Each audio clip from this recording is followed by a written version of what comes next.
그런 시간들도 있고, 결혼식 할 때도 누가 제일 많이 우는가 보면 요즘은 딸을 보내는 아빠들이 그렇게 많이 운다고 들었는데, 일반적으로 아들을 떠나보내는 엄마들이 제일 많이 눈물을 흘리죠.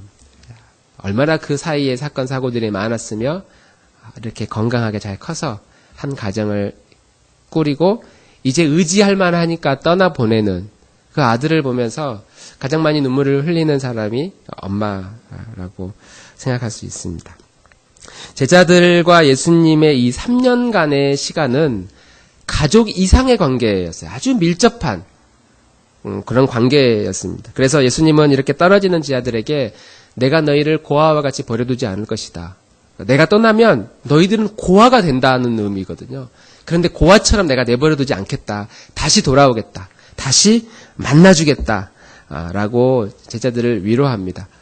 왜 이렇게 밀접한 관계가 되었냐면 제자들은 예수님에게 비록 3년이었지만 이 기간 시한부 3년이 아니라 자신의 인생을 다 바친 존재가 예수님의 제자들이었기 때문입니다. 예수님의 제자들이 예수님을 선택해서 온 게 아니라 예수님이 제자들을 선택했고 너의 인생을 나에게 다 바치라고 요청했고 제자들은 그 요청에 반응했어요. 그래서 자신의 모든 것을 다 버려두고 가족을 버리고 재산을 버리고 예수님을 쫓아왔던 헌신적으로 응답했던 사람들이었기 때문에 그런 모든 것이라고 여길 만한 분이 이제 곧 떠나간다고 하니까 찾아오는 두려움이 있었다는 것이죠. 두 번째 제자들이 가지고 있었던 두려움은 13장에 나오는데 예수님이 베드로하고 이야기할 때에 너가 나를 모른다고 3번이나 부인할 것이다. 그러니까 이렇게 완곡하게 표현했지만 너 그렇게 큰 소리 쳐도 나 배신할 거야. 내가 그걸 알고 있어.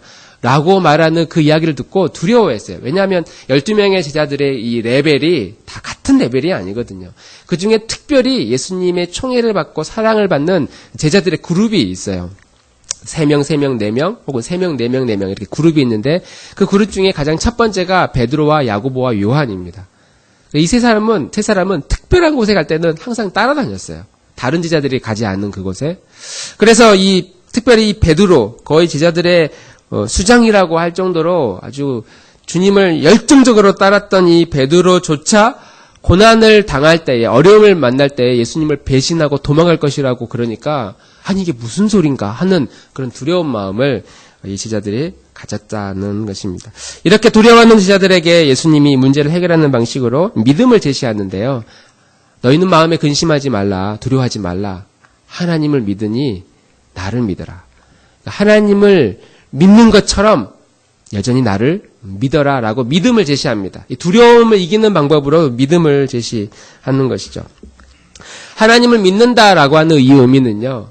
또 혹은 예수님을 믿는다라고 하는 이 의미는 예수님을 믿을 만한 하나님을 믿을 만한 그 무엇을 끝까지 붙드는 것을 의미해요.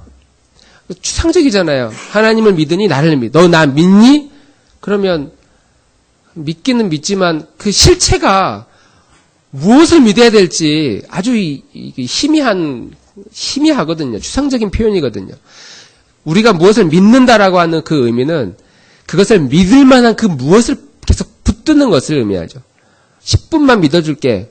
그것은 지속적이지 않으니까 참 믿음이 아닌 것처럼 지속적으로 믿을 만한 그 무엇. 우리는 하나님을 믿는다 혹은 예수님을 믿는다라고 할 때 그 믿음은 예수님이 우리에게 주셨던 말씀 혹은 약속, 그 가르침, 우리는 그것을 성경의 내용이라고 믿고 하나님의 이 성경의 말씀을 신뢰하고 이것을 계속 붙드는 것, 그것을 의미하고 있는데 오늘 예수님께서 너는 나를 믿으라라고 할 때 첫 번째로 제시하는 이 믿음의 내용이 무엇이었냐면 천국에 대한 이야기였어요. 하나님 나라에 대한 이야기였습니다. 그래서 첫 번째가 내가 떠나가면 나는 다른 장소에 갈 것이다. 내 아버지의 집으로 갈 것이다. 그리고 그 아버지의 집은 너희도 곧 오게 될 그 하나님의 나라이다. 그 처소이다. 라고 하면서 제자들에게 하나님 나라에 대한 이야기를 하고 있습니다. 그렇게 이제 내가 너희를 위해 처소를 예비하러 간다라고 말씀하시는 예수님의 가르침을 듣고 있는 제자들 중에 특별히 오늘 나서는 도마는 모르겠다는 거예요. 무슨 말인지. 도대체 예수님이 무슨 말을 하려고 하는지 나는 이해를 도무지 못하겠다.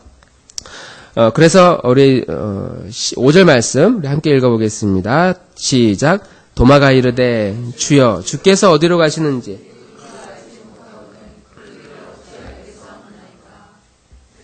그 길을 어찌 알겠습니까? 예수님은 내가 너희를 위해 천국을 예비하러 간다. 거기도 너희 올 것이다. 라고 이야기를 하니까 도마는 잘 모르겠다는 거예요. 그 말이 지금 예수님이 무슨 말인지 잘 모르겠다. 3년이나 따라다녔음에도 불구하고 예수님이 하는 이야기를 지금 잘 못 알아듣고 있는.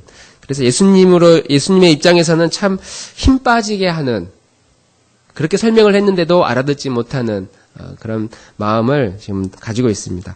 성경에서 도마, 디두모라고 하는 이 도마는, 이 도마라는 이름의 뜻이 쌍둥이라는 뜻을 가지고 있어요. 3번 등장합니다. 첫 번째 도마가 나섰던 그 장소는 예수님께서 죽었던 나사렛을 살리시라는 그 현장에 나사로가 죽은 것이 아니라 자고 있다라고 이야기하니까 그러면은 살겠다고, 주님이 가시면 살겠다. 우리도 주님과 같이 죽으러 가자라고 했던 장면이 첫 번째 장면이고, 두 번째가 오늘 나오는 예수님께 던지는 질문입니다. 주님이 어디로 가시는지 우리가 어떻게 알겠습니까? 잘 모르겠습니다. 라고 하는 장면. 그리고 마지막으로 부활하신 예수님을 만나기 직전에 부활하신 예수님을 만났던 제자들을 그 현장에 없었던 도마가 나는 주의 손자국에 손을 넣어보고 옆구리에 손을 넣어보지 않고서는 난 믿을 수 없다라고 했던, 우리가 생각할 때 의심이 많고 질문이 많고 아주 무모한 사람이 성경에 나타나는 도마입니다. 그래서 도마는 제자들 중에 믿음 없는 제자, 의심 많은 제자로 낙인이 찍혔어요. 막 찬양 부르면 의심 많은 도마처럼 물었네.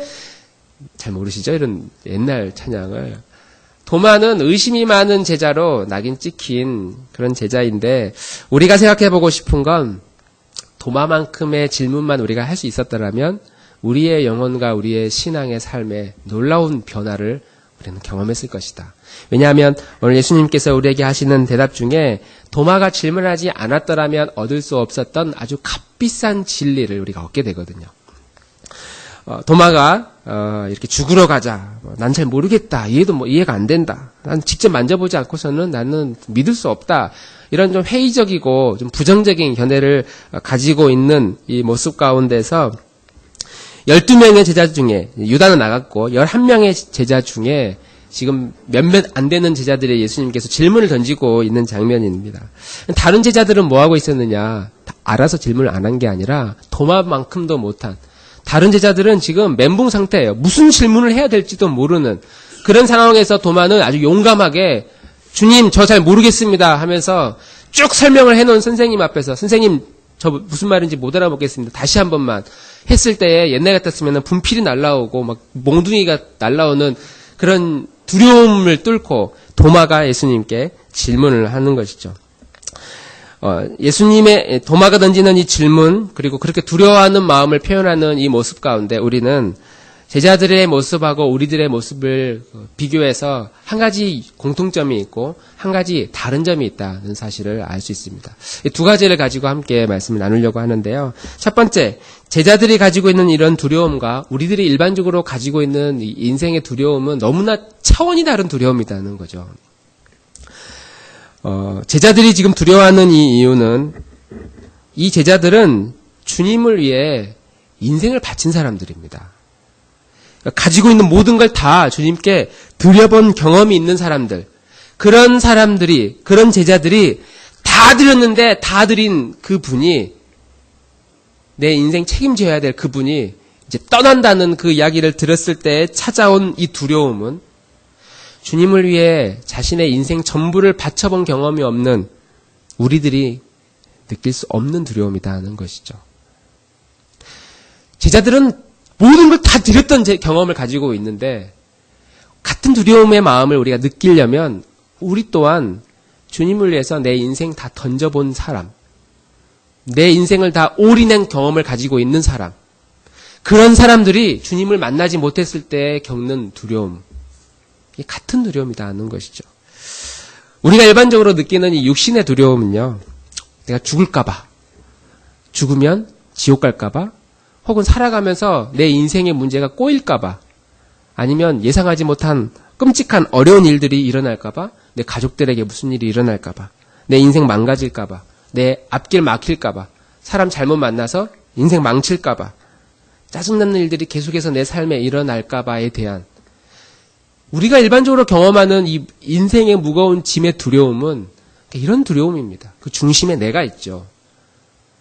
제자들이 느끼는 두려움은 모든 것을 다 주님께 던졌고 던진 그분이 그걸 보상해줘야 되는데 보상 안 해주고 떼먹고 도망가겠다고 하니까 찾아오는 이런 두려움인데, 우리가 경험하는 이 두려움은 우리가 인생의 주인으로서, 내가 내 인생의 책임자로서 이것이 빼앗길까봐, 흔들릴까봐에 대한 두려움입니다. 주님이 내 곁을 떠날까봐에 대한 두려움, 주님이 내 인생을 책망할까봐에 대한 두려움, 내가 지은 죄 때문에, 내가 누군가를 미워하고 원망하고 시기하는 이런 마음 때문에 하나님께서 진노하실까봐, 하나님께서 분노하실까봐 그 심판에 대한 두려움이 아니라는 것이죠. 내가 주님보다 다른 걸 더 많이 사랑하고 있는데 그 사랑하는 것 때문에 하나님께서 우리를 책망하실까봐에 대한 그런 두려운 마음이 우리 안에 없다는 것입니다. 그런 마음이 아니라 내 믿음 없는 행동 때문에, 내 믿음 없는 삶 때문에 마지막 날에 주님이 나를 얼마나 책망하실까에 대한 그런 두려움이 아니라는 것이죠. 오늘 제자들이 느끼는 이 두려움은 주님을 위해서 내 인생을 다 던져본 경험을 가지고 있는 사람들이 느끼는 두려움이고, 주님을 위해서 다 드리고 싶은데 어디로 드려야 될지 모르는, 주님을 잃어버린, 주님을 끝까지 쫓아가야 하는데 쫓아가다가 그 길을 잃어버린, 그리고 지금도 여전히 주님이 가시던 그 길을 찾고 있는 사람들이 경험하는 두려움이다 하는 것이죠. 우리는 이런 두려움을 거룩한 두려움이다라고 이름을 붙일 수 있을 것 같습니다.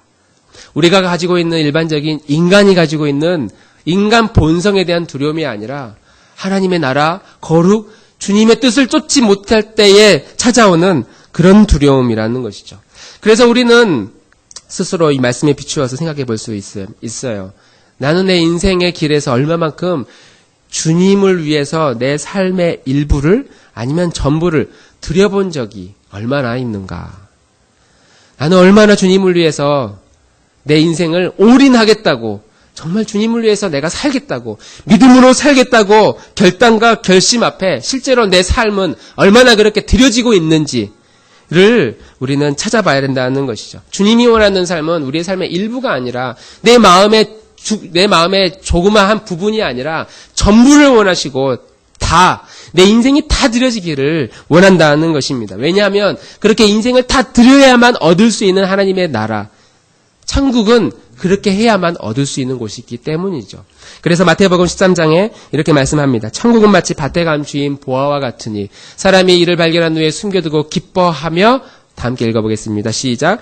돌아가서 자기의 소유를 다 팔아 그 밭을 사느니라. 또 천국은 마치 좋은 진주를 구하는 장사와 같으니 극히 값진 진주를 하나를 발견하며 자기의 소유를 다 팔아 그 진주를 사느니라. 주님을 위해 내 삶의 일부를 드린 사람은 주님이 주시는 그 축복의 일부만을 맛보는 것이 아니라 맛볼 수 없는 사람, 다 드려본 경험을 가진 사람만이 하나님이 주시는 천국의 비밀을 우리가 맛볼 수 있다는 것이죠. 그래서 우리는 하나님께 이렇게 기도해야 됩니다. 하나님, 내 인생의 전부를 주님께 드리고 싶습니다. 내 인생의 핸들을 주님께 드리고 싶습니다. 주님, 나를 인도해 주십시오. 주님이 원하는 삶으로 살게 해 주십시오. 라고 기도할 때에 오늘 주님이 주시는 이 놀라운 선물이 얼마나 크고 놀라운 것인지를 우리가 경험하게 될 줄 믿습니다. 할렐루야. 이러한 믿음의 고백, 신앙의 고백을 하는 우리 교우들이 되기를 주님의 이름으로 축원합니다. 두 번째로 제자들이 가지고 있는 이 두려움과 우리가 느끼는 일상의 이 두려움이 얼마나 다른지를 생각해 보았다면 공통점이 있어요. 제자들이 예수님의 이야기를 듣고, 그리고 우리가 예수님의 이야기를 듣고 났을 때 이해가 안 되는 부분, 잘 와닿지 않는 부분,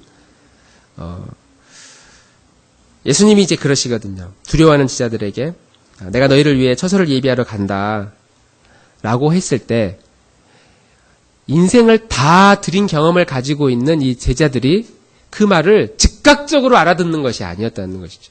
내가 너희를 위해 처소를 예비하러 간다 그러니까 아멘 할렐루야 어서 오시옵소서 그 나라에 빨리 가고 싶습니다 라면서 환영하고 두 손을 드는 제자들이 아니었다는 것이죠.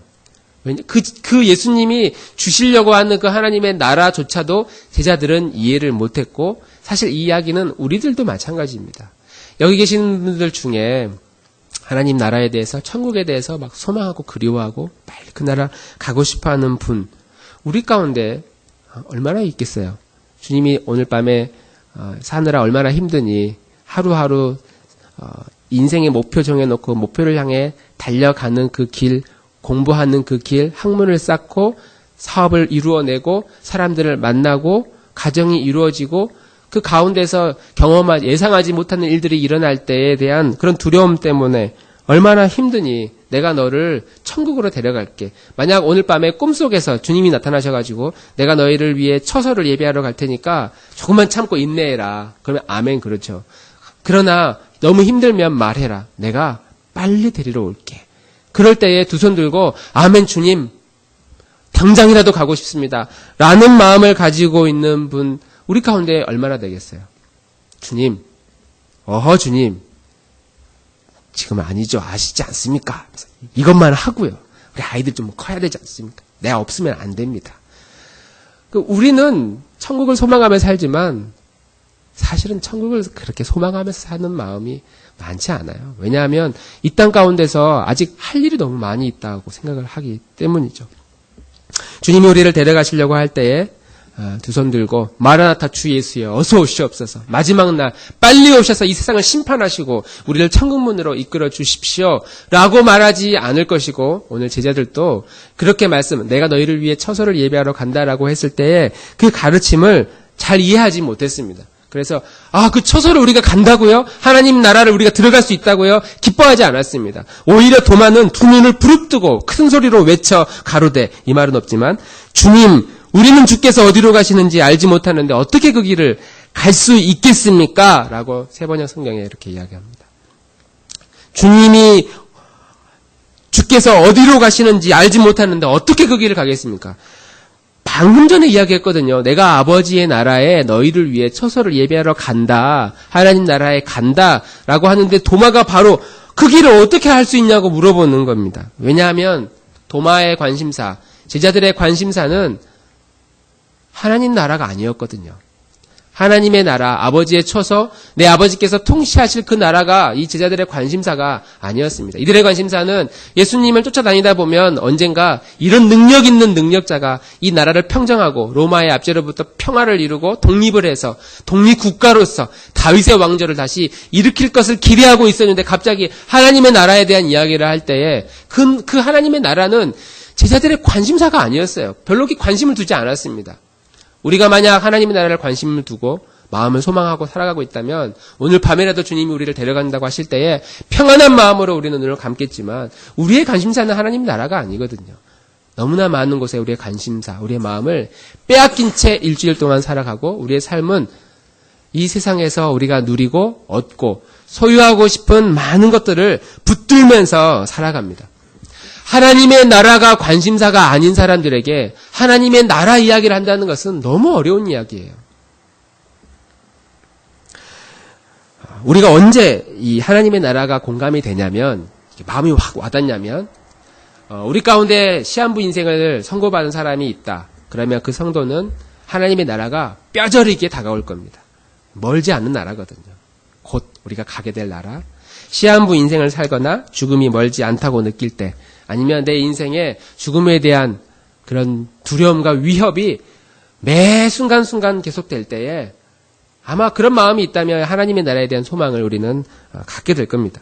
아마 우리 성도님들 응급실에 가본 적이 있습니까? 우리 예은이는 응급실 가본 적이 있니? 최근에?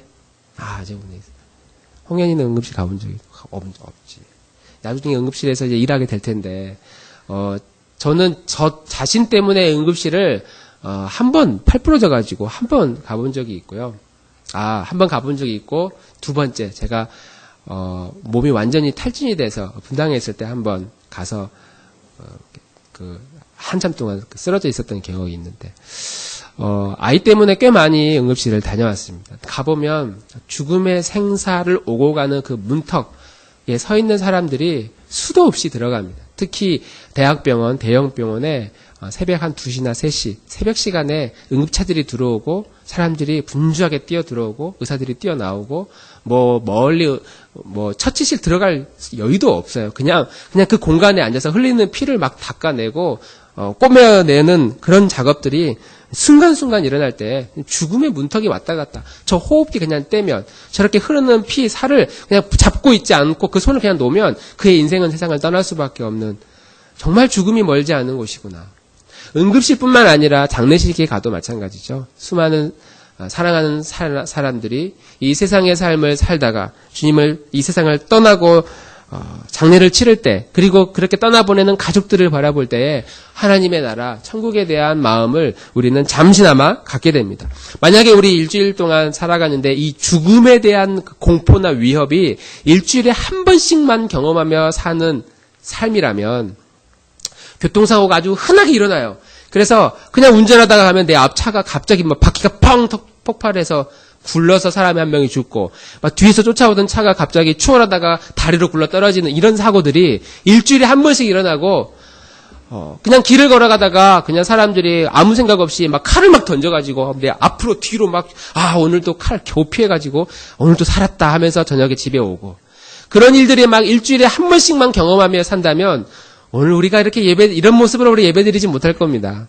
죽음의 공포가 매 순간순간 우리를 괴롭힐 때에 하나님의 나라가 멀지 않아요. 하나님, 오늘 또 이 한 주도 나를 지켜주셔서 감사합니다. 하나님, 언제 나를 부르실지 모르지만 그때까지 주님을 위해 충성하며 살겠습니다 하면서 예배의 태도, 주님께 드리는 이 찬양의 이 크기, 이 목소리, 온 마음을 다해서 땀을 흘리면서 주님께 영광 돌리며 아마 예배 드릴 것이라고 저는 생각합니다.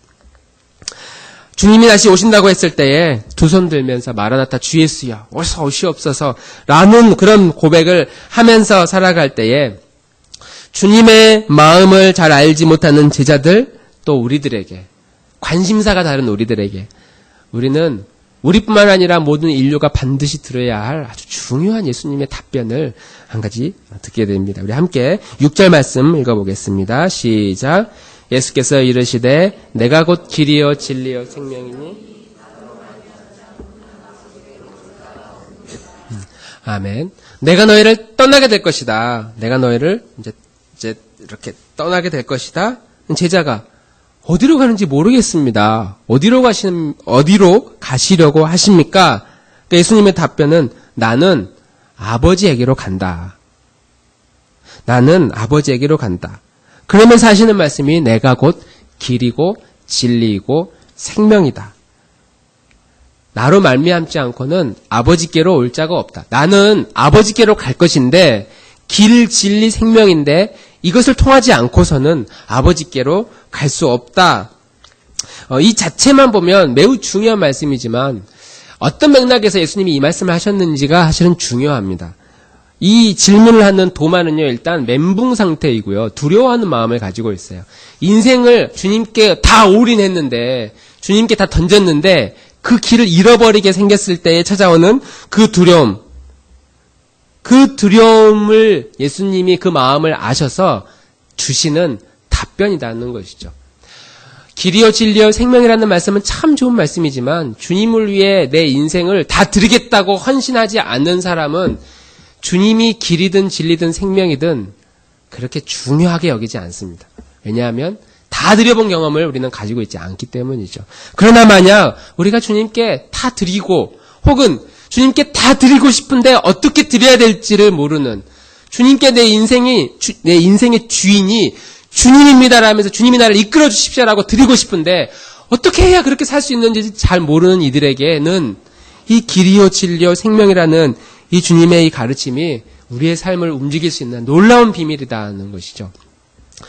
이 땅의 모든 사람, 도마뿐만 아니라 우리뿐만 아니라 인류의 역사가 어떻게 살아야 되는지 모르는 질문을 가지고 살아가는 삶의 역사였습니다. 그래서 사람들은 하나님의 세상을 창조하셨을 때 에덴 동산에서 이런 고민이 없었죠. 주님과 함께 길을 걸어갈 때, 주님과 함께 동산을 거닐 때에 인간은 두려운 마음이 없는 아주 평온한 상태였습니다. 외롭다는 마음도 아예 없었던, 그래서 주님 저 외로워요, 하와를 주십시오라고 요구해서 하와를 주신 것이 아니라 하나님께서 필요에 따라 알아서 채워주시는 그런 축복을 누리면서 살았던 존재가 에덴 동산의 존재고 죄를 범하기 전에 원래 인간의 존재였습니다. 그런 본성을 우리가 가지고 있고, 그러나 아담이 죄를 지음으로 인해서 찾아온 그 두려움, 불만족, 불안한 마음, 옷을 입지 않았을 때 느끼는 부끄러움, 우울한 마음과 허무함과 육신의 질병과 또 찾아오는 죽음의 공포,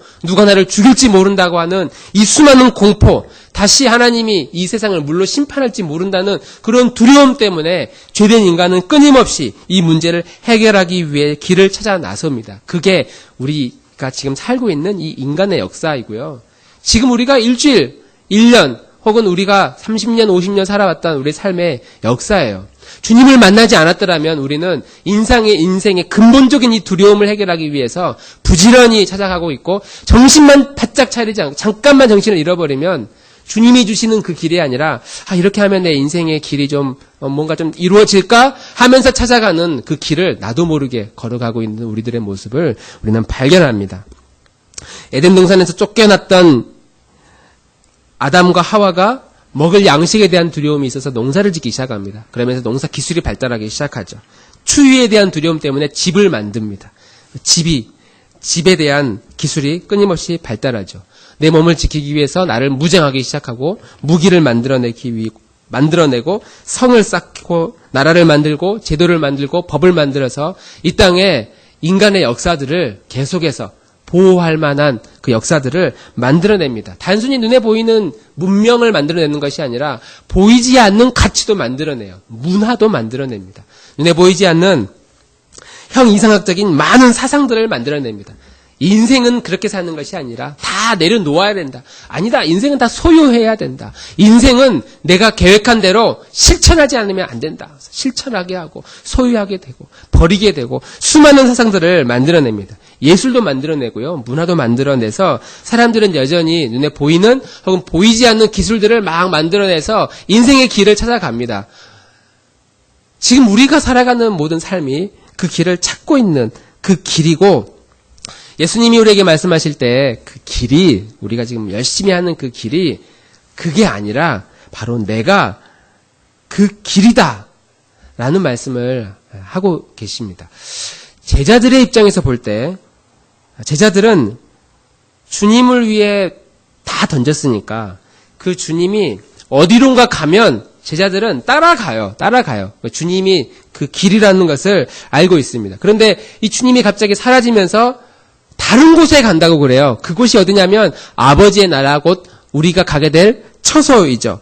아버지의 나라, 하나님 나라 처소에 가게 되는데, 이 땅이 아니라 전혀 다른 새로운 나라에 가게 되는 그 길이 바로 자기 자신이다 라고 이야기를 하면서, 예수님이 어떻게 그러면 예수님은 하나님의 나라로 가셨지?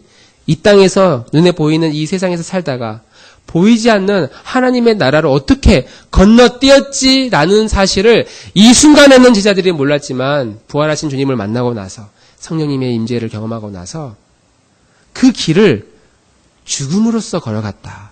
그리고 다시 부활함으로써, 죽음과 부활이라고 하는 진리를 통해서 하나님 나라로 들어간 사실을 제자들이 나중에 발견하게 되죠. 지금은 내가 곧 길이다, 진리다, 생명이다라는 말을 이야기를 해도 잘 못 알아들어요. 우리 관심사가 아니니까 주님이 길입니다. 아멘. 그러나 주님 이번 주에 이것도 필요하고 저것도 원합니다. 우리의 관심사와 제자들의 관심사와 예수님의 관심사는 너무나 다르다는 것이죠. 그러나 예수님은 아버지께 가기 위해 통과해야만 했던 그 길이 이 죽음과 부활이라고 하는 이 십자가의 길을 통해서만 아버지께로 궁극적으로 우리가 가게 될 그 나라를 들어갈 수 있다. 이 말은 두려워하는 인간의 근원, 모든 인간 가운데 길을 찾지 못해서 두려워하는 우리의 본성, 그래서 이것을 감추기 위해, 이것을 가리기 위해, 이걸 숨기기 위해서 우리가 입고 있는 수많은 옷들, 우리의 환경들, 우리가 붙들고 있는 것들, 추구하고 있는 것들, 그런 것을 통해서 우리가 본질적인 두려움이 사라지는 것이 아니라 주님이 지금 가셨던 이 십자가의 길, 즉 우리가 가지고 있는 죄의 문제를 해결해 주시는 그 길을 우리가 걸어가야만 우리의 인간의 본성에 근본적인 이 두려운 마음이 사라질 수 있다는 것이죠.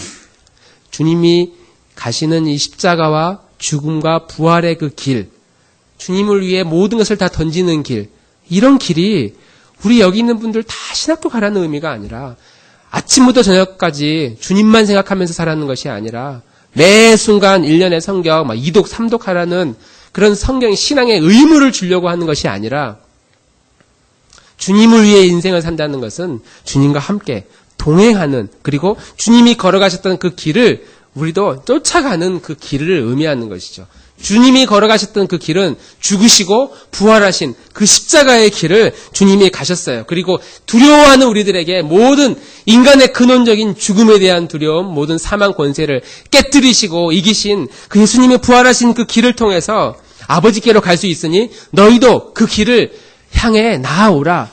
그리고 안 믿는 사람들에게 그 길을 향해 나아오십시오. 라고 선포하는 것이 우리가 살아가야 할 신앙의 아주 중요한 의무이다 라고 말씀할 수 있습니다. 그래서 히브리서 10장 19절에는 이렇게 말하고 있습니다. 그러므로 형제들아 우리가 예수의 피를 힘입어 성소에 들어갈 담력을 얻었나니, 성소는 하나님이 계시는 처소, 하나님이 거하시는 전이거든요. 하나님 나라, 천국이라고 의미할 수 있습니다. 형제들아 우리가 예수의 피를 힘입어 그 나라에 들어갈 담력을 얻었나니, 20절 함께 그 길은 우리를 위하여 휘장 가운데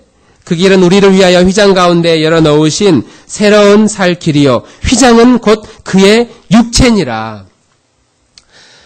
세상 사람들은 이렇게 이야기를 합니다. 뜻이 있는 곳에 길이 있다고 이야기를 해요. 그리고 그 뜻을 세우고 뜻을 이루기 위해서 부지런히 노력합니다. 열심히 온 힘을 다해서 계획하고 노력하고 열심히 살아갑니다.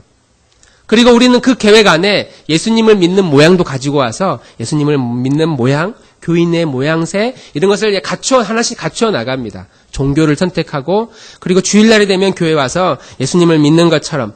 그러나 그 마음의 중심에는 여전히 우리 자신의 행복, 내 자신의 번영, 내 모든 환경에 인생의 목적을 이루는 일에 열심히 살아갑니다. 그러나 주님 우리에게 말씀하시죠. 그 걸어가는 그 길은 아버지께 갈 수 있는 그 길이 아니라 막다른 길. 우리가 만약 하나님 나라를 향한 마음의 소망이 있다면 그 나라를 향한 그 길은 나를 말미암지 않고는 갈 수 없다. 내가 걸어갔던 그 길, 내가 인생을 다 던져 이 땅의 인류를 살리기 위해 생명을 던진, 모든 것을 다 던진 그 죽음의 그 길, 그러나 그렇게 생명을 다 던져서 죽음을 선택했는데 오히려 부활하셔서 생명을 얻게 한 그 길이 아니고서는 결코 우리 인생의 이 두려움의 문제를 해결할 수 없다라고 주님은 말씀하고 있는 것이죠. 사랑하는 교회 여러분, 제자들처럼 주님을 위해 인생을 다 던져본 경험이 없는, 그리고 지금도 여전히 예수님을 믿지만 그 믿음의 목적이 제각각인, 각자의 인생의 답을 찾기 위해서 동분서주하면서 달려가고 있는 우리를 위해 주님이 나를 통과하지 않고서는, 나로 말미암지 않고서는 다른 길이 없다. 내가 걸어간 그 길만이 유일한 길이다. 깨닫지 못하는 제자들이 주님을 위해 올인했지만 여전히 어두움의 눈을 가진 그 제자들을 향해서 인생을 다 던졌을 때에는 결국 그것이 빼앗기는 것이 아니라, 내 시간을 빼앗기는 것이 아니라, 내 물질이, 내 재능이, 내 삶이, 내 에너지가 빼앗기는 것이 아니라 주님을 위해 다 드렸을 때 하나님은 그것을 다시 생명의 부활로 다시 채워주시는 축복으로 다 되돌려주시는 이 하나님의 놀라운 비밀을 우리에게 말씀하고 있습니다. 그래서 우리는 이 한 주간 살아갈 때에 또 열심히 각자 처소로 살아갑니다. 그러나 우리가 한번 돌아보고 싶은 건 우리의 관심사는 무엇인가? 우리의 관심사를 잠시 내려놓고 주님의 관심사는 무엇일까? 주님이 무엇을 원하실까? 하루를 시작하면서 잠시라도 시간을 내어 무릎 꿇고 주님 앞에 엎드려서 하나님, 오늘도 내 삶 말고 주님의 삶을 살게 해주십시오. 주님의 마음을 갖게 해주십시오. 주님이 기뻐하시는 그 발걸음을 걸어가게 해주십시오.